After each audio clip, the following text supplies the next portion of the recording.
Welcome to Arts First, the podcast that stands up for freedom of expression in the arts and art for art's sake. I'm Niall Crowley, and today's discussion is all about choirs. So, where to start? There's so many points and questions we could address. What's the appeal or even the magic of singing in choirs? How has it endured as a tradition? Do they have a social or cultural value? Is it a declining tradition or are choirs in crisis? We hope to cover and return to some of these topics in future episodes. Today, though, we thought we'd start with singers and decided to ask a few of our friends along. We were pleasantly surprised by how many people we knew who are either involved in or have a passion for singing and for choirs. So, in no particular order, we're pleased to welcome Anna Berry, who is an artist and lifelong singer. Her favourite choral flavour, she says, is small consort singing and Renaissance polyphony. And she's sung in most cathedrals in the UK over the years. And she also sings folk and jazz. Kevin Yuill is a retired academic. He's sung tenor in Durham Choral Society, Ushaw Choir and St Edmund's consort for about 20 years. He's sung everything from Victoria's Magnum Mysterium to Sting's Fields of Gold, but he draws the line at Queen, no Queen, he says. Josephine Margaret is a primary school teacher. She enjoys amateur dramatics and attends theatre as much as she can, and for our purposes, she attends a choir in Cambridge called Out of the Shadows, and they perform twice a year.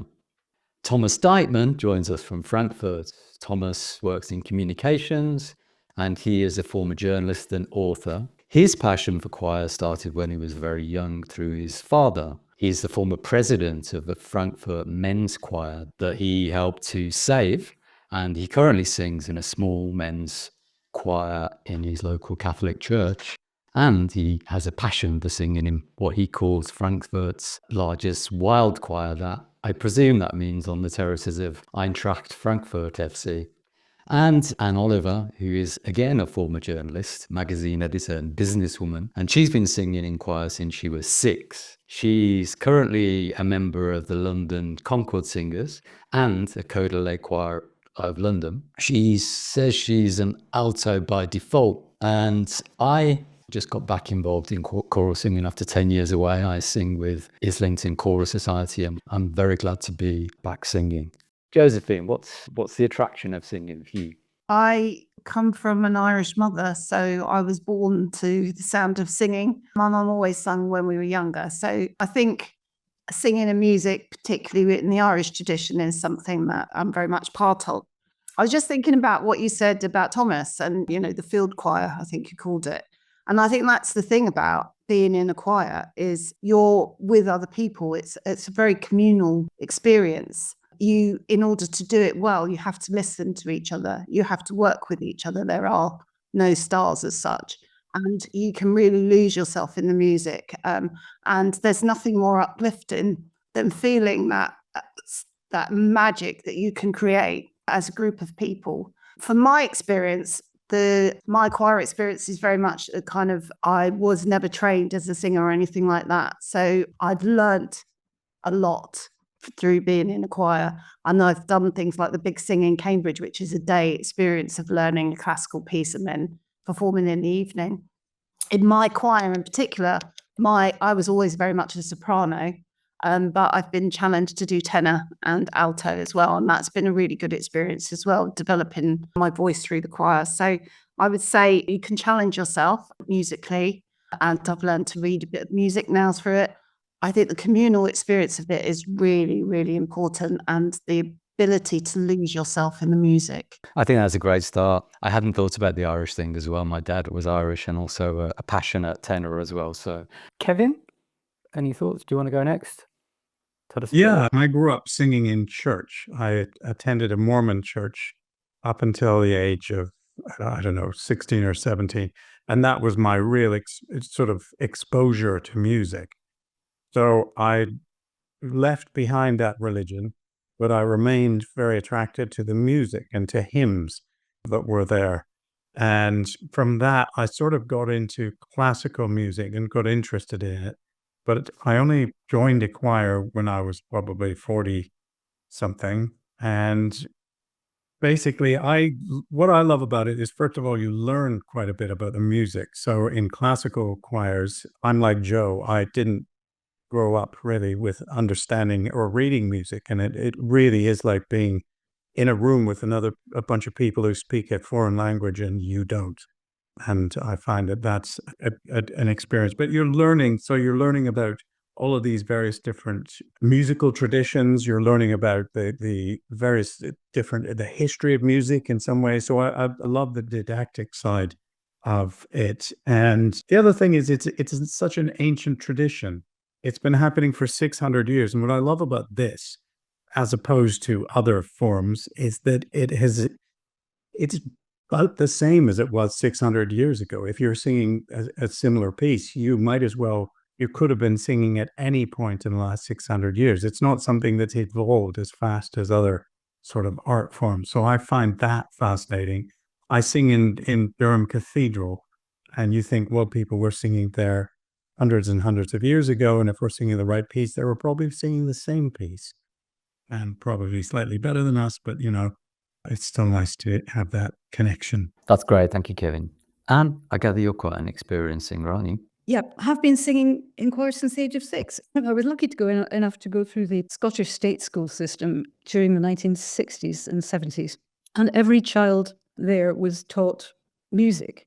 We had, certainly in the far north, we had peripatetic teachers who came round once a week. We learned music notation, we learned solfa, we learned rhythm, we learned pitch. And we then, when we were a little bit older, we were formed into choirs, and we competed in local music festivals, which were held once a year. It was kind of like the Welsh Eisteddfod singing. I think Anna may have had experience of something similar, but we came from a very rural area, so we travelled around sort of other counties and competed against them in choir competitions and solo competitions. And of course we won because we were brilliant in my local village. We also did, once a week, took part in a programme called Singing Together.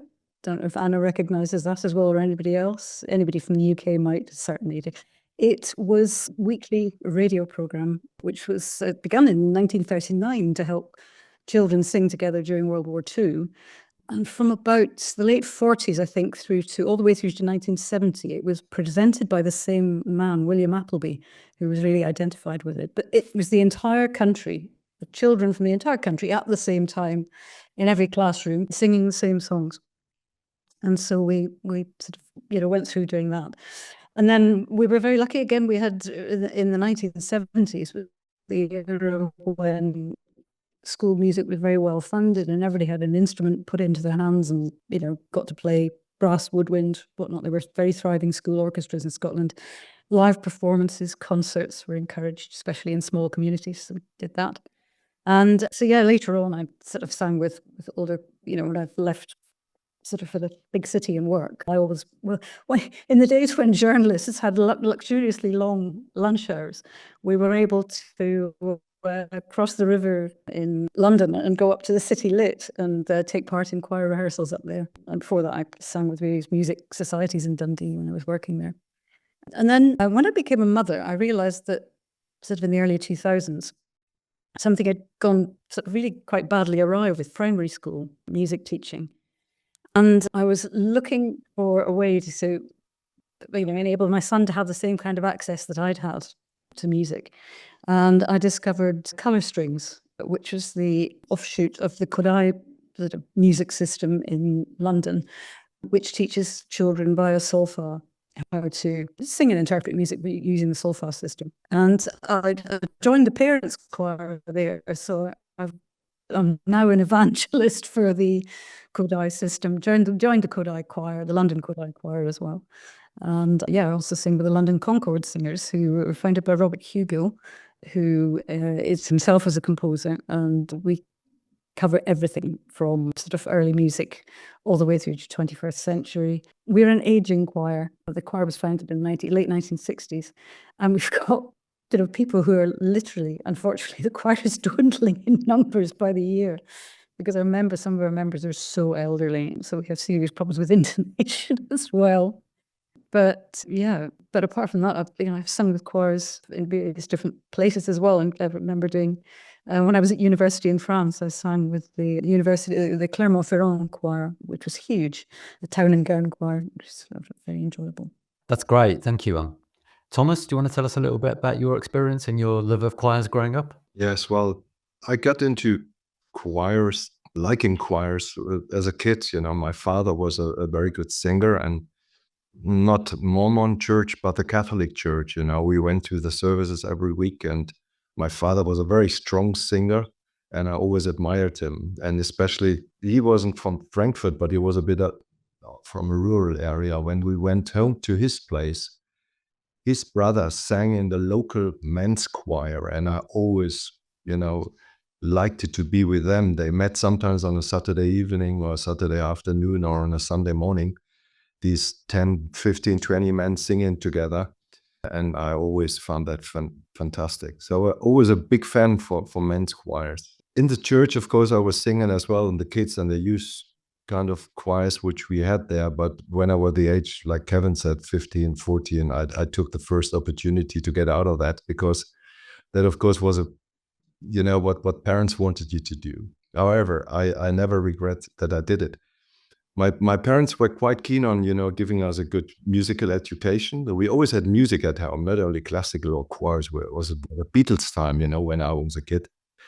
But I learned piano for a couple of years, also kind of forced by the parents to do that. I've got 3 brothers. Every Friday afternoon, this old lady came in our house and then took us through the lessons for about half an hour, 3/4 of an hour. And that's how I could learn, to read music, which then later, when I started singing, helped, of course, a lot. As Kevin said, I only started singing actively in a choir when I was around 40, when my daughter was born. We moved out a bit of the city center of Frankfurt, and there was a pub, and we were sitting down in the summer, and the windows were open, and there was this fantastic men's choir singing up there. And that, I shivered, and it was this, remembering the father's time and all that stuff. So I took my daughter, we went up, and of course, then the next day they hired me and forced me to come along for the next session. And that's how I stayed there for a number of years. I had to leave that choir then because I was moving the job to another city. I found another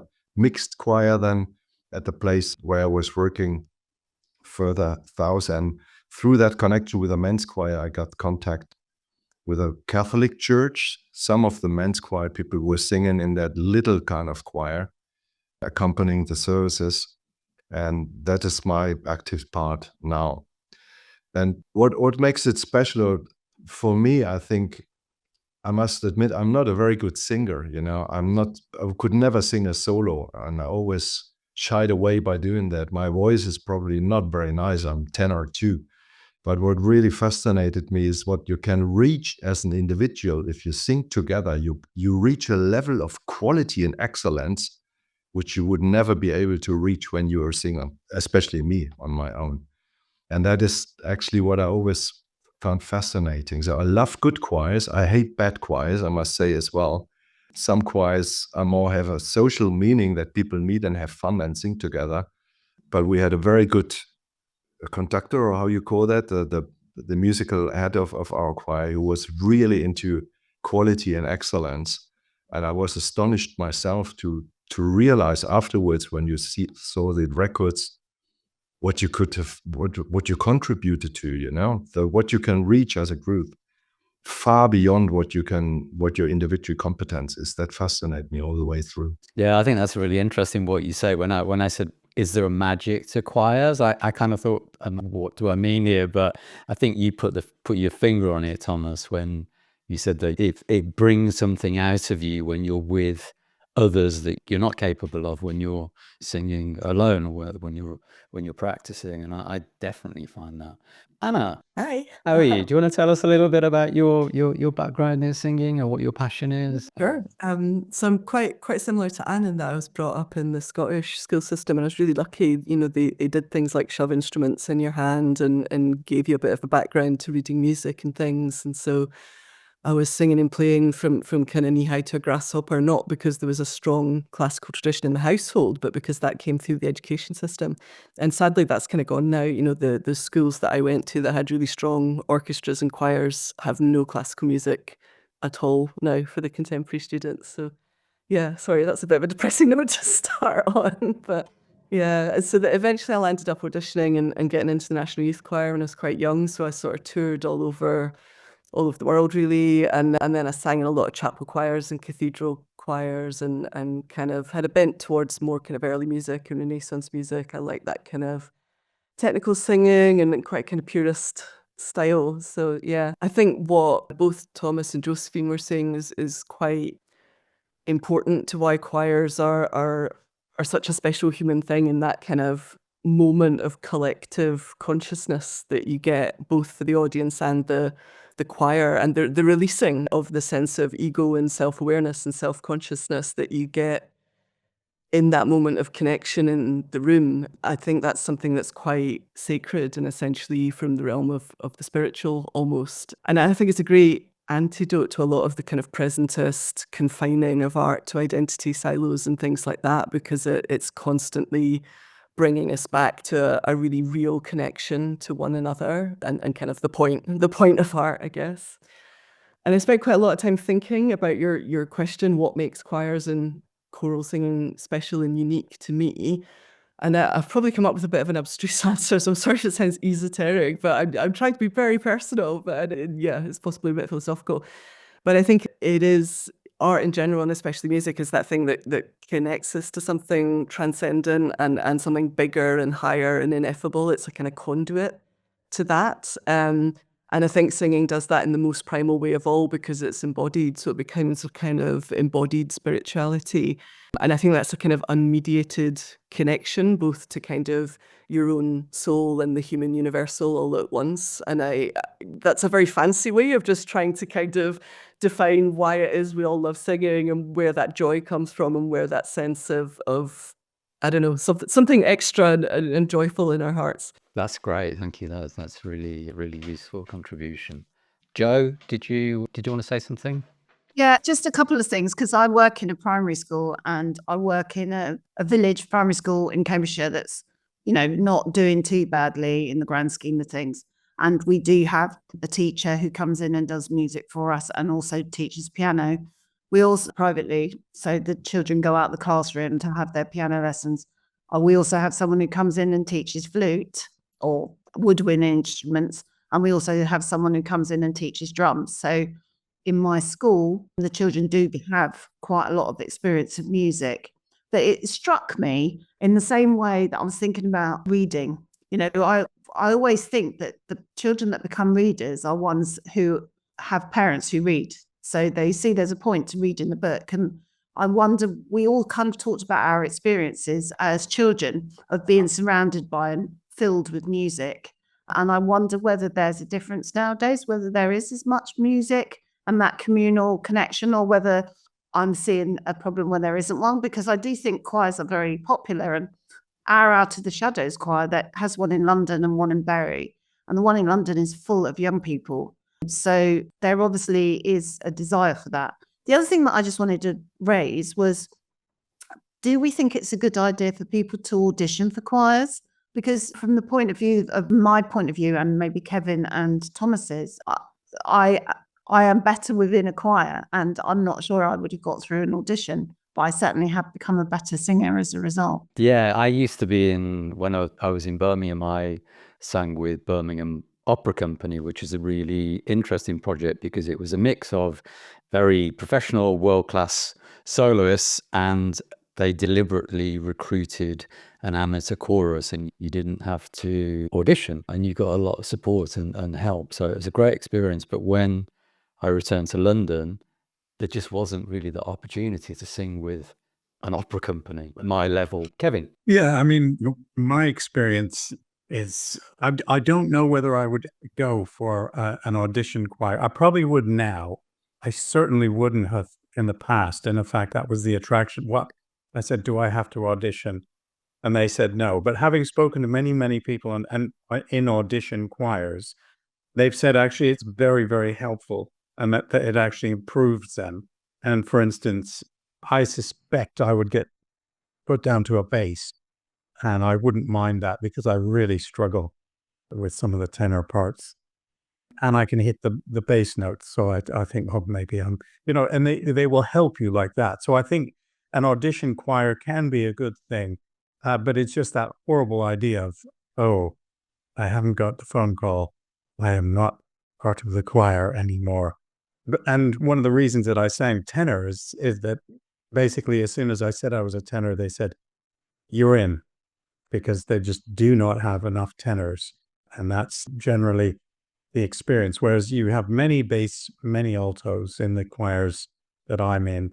As Anne said, aging choir was my first choir, and the sopranos were slightly nightmarish in that because they just could not hit those notes anymore, but remembered that they could. So it is a kind of interesting one about whether I would actually have the guts to sing in front of somebody else. It did make me think I'd love to have singing lessons so that at least I knew that I was doing as well as I possibly could do. We can't help our voices, but we can actually help all of the techniques. Just one of the interesting things I find about choirs, just to sort of move the conversation on, if that's okay now, is that there are about 2 million people who sing in choirs across the UK at any given time, which is a huge number of people. But choirs tend to be suffering to an extent, I think probably because the education, it is, as you were saying, Anna, that there's just not the education anymore, that they're not including that. They might be in your school, Josephine, but my experience was, and they did in my children's school, to be absolutely honest, but I think it is it is kind of slipping. And one of the problems is, of course, that private education is taking a knock. And private education used to be sort of feeder for the almost semi-professional schools in Oxbridge. So you would have private schools, you would have cathedral schools and cathedral choirs, and you would have choirs, the specific choir schools. In Durham, of course, we have a choristers' school that feeds into the cathedral choir. And of course, that tradition with secularization and also with a sort of assault on private education is actually becoming a bit more of a problem. So I just wonder whether people agree that secularization in some ways is actually affecting this, plus the sort of undermining of private education. Yes, I was going to make the same point as you, Kevin. The cathedral schools are fee paying, and so some of the best schools in the country for choristers, such as Trinity, they're fee paying as well. I mean, it looks as though there's going to be about, according to the Office of Budget Regulation, there's about 35,000 kids are not going to be going to fee-paying schools anymore because their parents, can't afford the VAT-loaded fees. So there's going to be that number of kids not having that opportunity. They won't be among those having that opportunity in future. So I think Josephine said something very interesting about the two choirs with the very young people joining in London. I think your choirs sing popular music as well as classical, don't they? They're a crossover choir. People who normally would tackle the kind of programs that most choirs classical-based choirs would be singing. They would need to be able to read music, to be able to cope with the volume of music that you've got. And young people who've been to state schools don't read music. And that's pretty much across the board. Grammar schools, yes. Private schools, yes. State schools, they come out now. The past 20, 30 years, it's quite unusual to find, younger people who've been able to access that kind of education. The curriculum is also based on very popular music and jazz, on pop, on rock, on percussion, on computer programming, rather than on the canon, on the classical canon, which it used to be. So if you have those foundations, obviously, as Thomas said, you grow up, you're surrounded by the Beatles, and you're surrounded by popular music, by jazz. You can access whatever you like at different sort of stages of your oral education, because music's all around you. You responded in different ways to different sort of styles of music. But if you were looking for sort of, pedagogical access to something that's going to give you a really sound foundation for, the kind of choir participation that leads to, I think in about before COVID, I think there were something like 40,000 choirs in the UK, and again it was this huge number. I don't know whether that's increased or decreased since. But if you don't have that shared foundation, your quality will dwindle. Hannah? Yeah, I think the phenomenon of young people being interested in choirs is great. There has been a kind of grassroots swelling, and there's the kind of Gareth Malone effect and all of that. So that kind of, there's a kind of squeezed middle essentially, because at that kind of accessibility end and people wanting to do rock choirs and stuff, I think there's a groundswell of participation which is really good. But like Anne was saying, choirs that are doing kind of classical repertoire and that you actually have to kind of be able to audition for, because you need to be a musician, you need to be able to read music, you need to be able to carry on a tradition of classical music. I think those are dying a death, to be honest with you. There are fewer and fewer, and the members have greyer and greyer hair. So I think there's a kind of, weird dichotomy between people wanting to be involved and grasping at some sense of the authenticity we find through singing, but at the same time kind of losing a connection to a longer tradition than pop music. Yeah. Thomas, do you want to say something? Yeah, so my experience from Frankfurt is that there's a huge interest in choirs, but the big challenge is men's choirs. They are under really big pressure for decades already here. And I went through that with my own singing club here. When I became president, the average age was around 70. That choir existed for ages, for decades, and it was at the edge of dying out. And but they had a very clever old, what could have been my grandfather, president, who spotted 3 young men. I was a young man, was 40 when I joined, and he pushed us then to take over the responsibility, and he gave us a lot of support, to introduce English literature, to sing, modern songs, to have concerts together with pop bands on stage.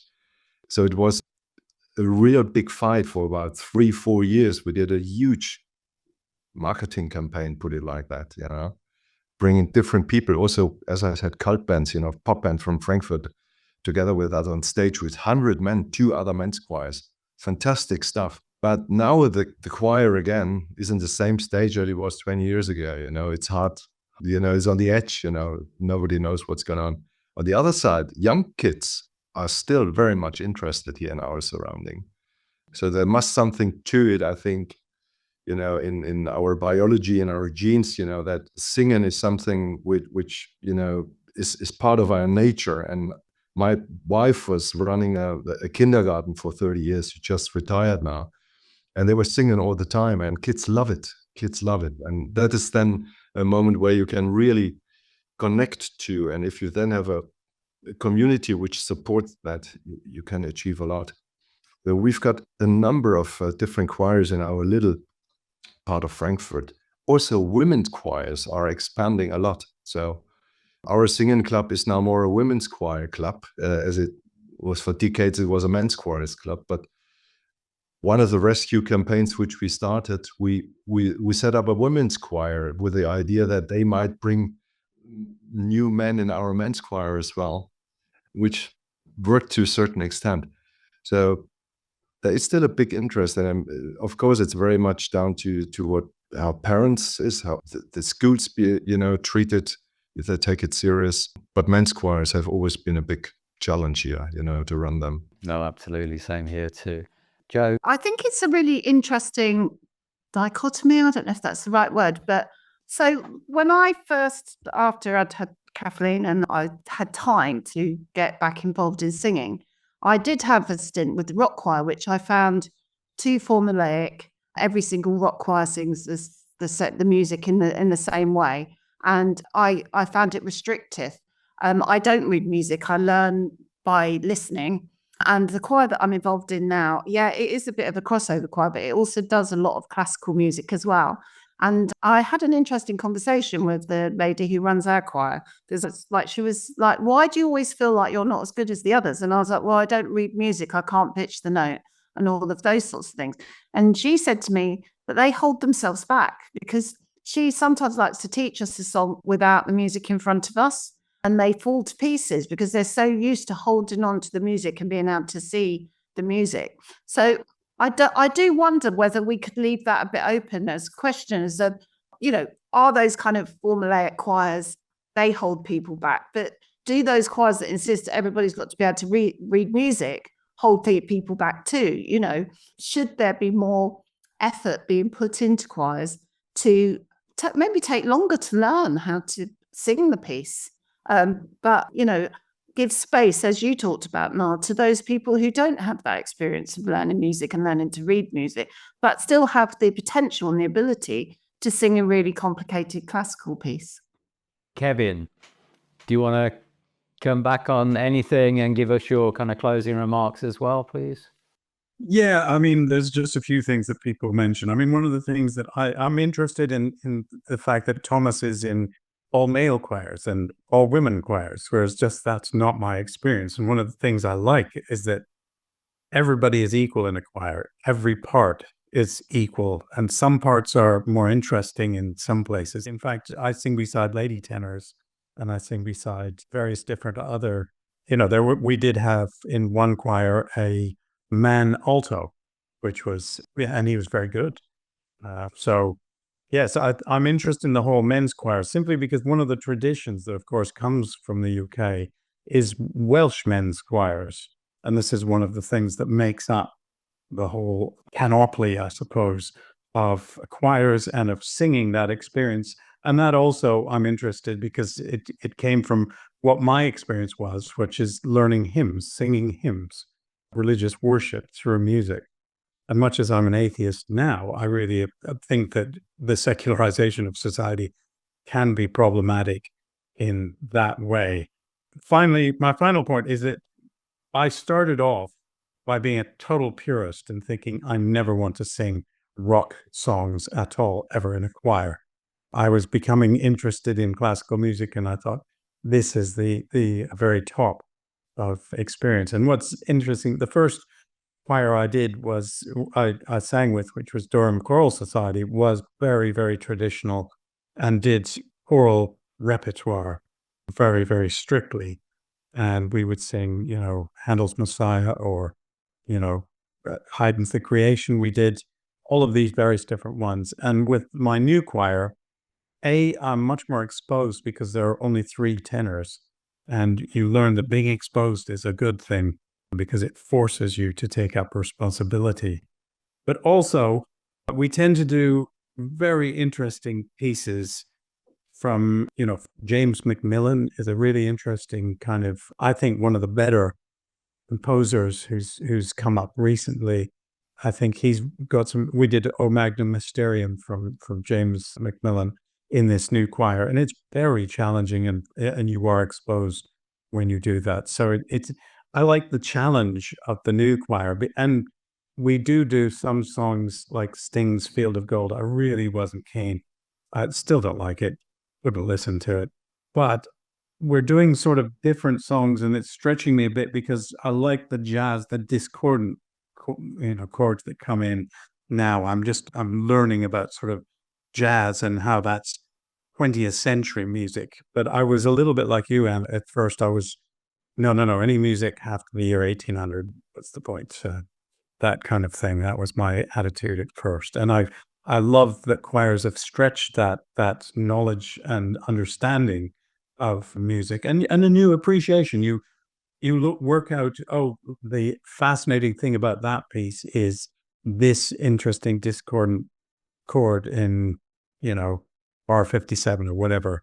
And then when you listen back on it, then it's a fantastic thing. But thank you very much for the opportunity to hit that off, actually. Thank you, Kevin. Any responses, closing thoughts? And I quite agree with Josephine about you don't have to be able to read music to make a beautiful sound. When you think of the walking songs of Lewis and Barra and whatever, they're amazing. Or the London Bulgarian choir, they don't use very much music, but by goodness, when you hear Bulgarian choirs, it's a lot of they use a lot of physical vocal technique, but they don't rely. The people who join the choir don't rely so much on sight reading, but they learn the techniques and manage to make the sounds that way. But I mean, because when you think, I mean, people who sang the old traditional songs, they used to sing to their cows and their horses when they were ploughing, or they sang to one another when they were harvesting. That must have been an amazing song, an amazing sound before industrialization came along.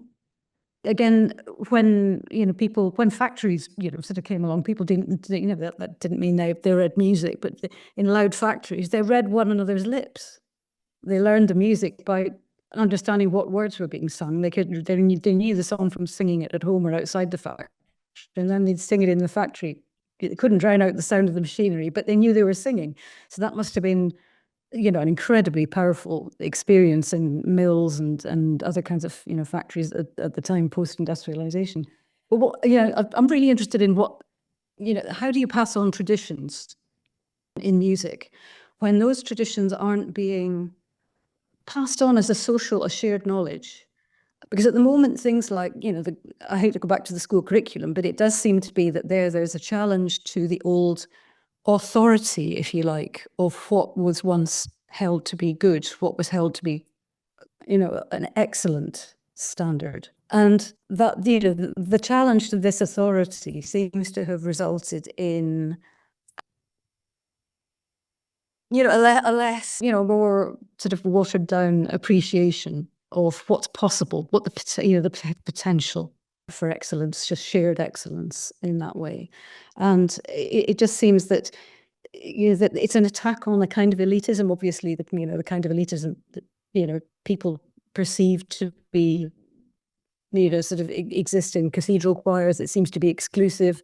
Sorry, you can't have access to that if you don't read music. So we may well have to take it away from you if you can't if you can't include other people. So that definitely worries me, because it should be something that's potentially accessible for a far wider range of that's really useful. I think how we pass on traditions is kind of the $1 million question with music and so many other things, isn't it? Thomas, do you want to say something, and then we'll finish with Anna, if that's okay? Yeah, well, just on that point about, is it helpful when you can read music? For me, it was very helpful, of course, but I was always singing on a very basic level. And the way I would see that I think Josephine made that point, it helps you learning. You can, learn much quicker a new song, if you know what these signals mean on the piece of paper. But overall, I completely agree with Josephine. If you want to, even on an amateuric level, you need to get away of that piece of paper, to liberate yourself and concentrate on much more than just, following the lines. Just, Kevin, I was singing in a mixed choir myself when I wasn't in Frankfurt, but I'm a really big fan of men's choirs. And I explained that since I was a child. So all these liturgical songs, like the Gregorian kind of gospel chorus, I melt away when I listen to that. But when I was, president of that club, and we had that men's choir, and I started up a women's choir, I had to swear to my 25 men that we would not open up a mixed choir, because that is a history of old men's choirs, is that they then start bringing their wives along.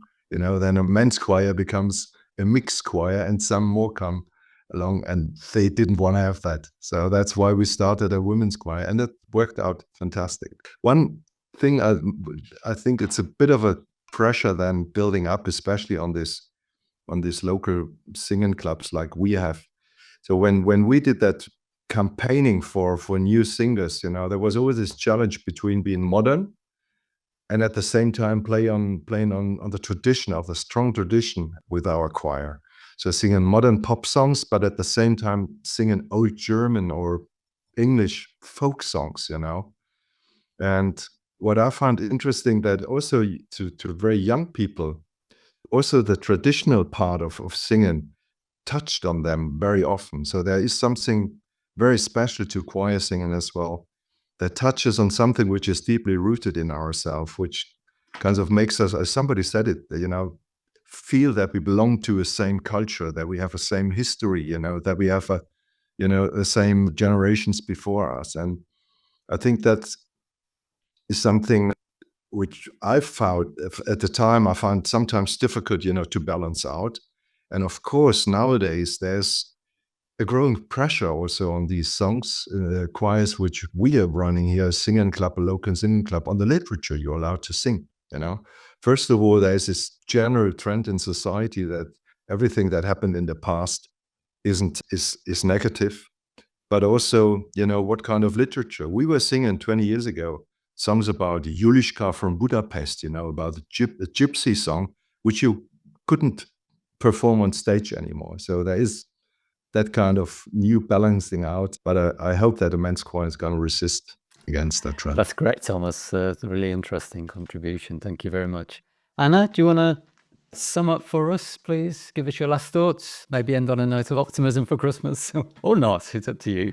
Well, I was thinking about what everyone was saying about reading and accessibility and inclusivity. And I think those things, I think it's a human universal to sing. So we have to make sure that things like not reading music never preclude people, and it never will. There will always be grassroots singing. There will always be singing in the pub. There will always be, I hope, a folk tradition that gets passed on. But with things like musical notation, it's like the invention of the printing press. You can do a lot more after you can read than you could from memorizing as a bard kind of thing. So it just helps us as a tool. I think it's very easy, particularly in today's world, to not make that case for high art. And actually, high art is for everyone. It is for all of us, and we can lose that from the top end by making a kind of bad case for egalitarianism and kind of then squashing that the high art for everyone. And I think we need to make the case for classical music at all levels and singing at all levels for everyone, I think.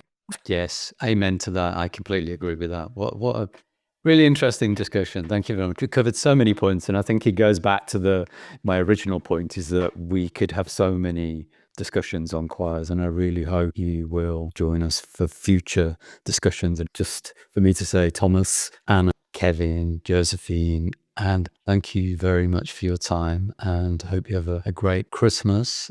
Thanks for listening to Arts First. You can subscribe and listen to all our episodes at our Substack. That's at artsfirst.uk, or you can find us on Spotify, Apple Podcasts, or our YouTube channel. If you want to give us a like or review us on any of those channels, then that would be a great help. And if you'd like to help with a donation, then please see our Substack donations page. We'll see you next time.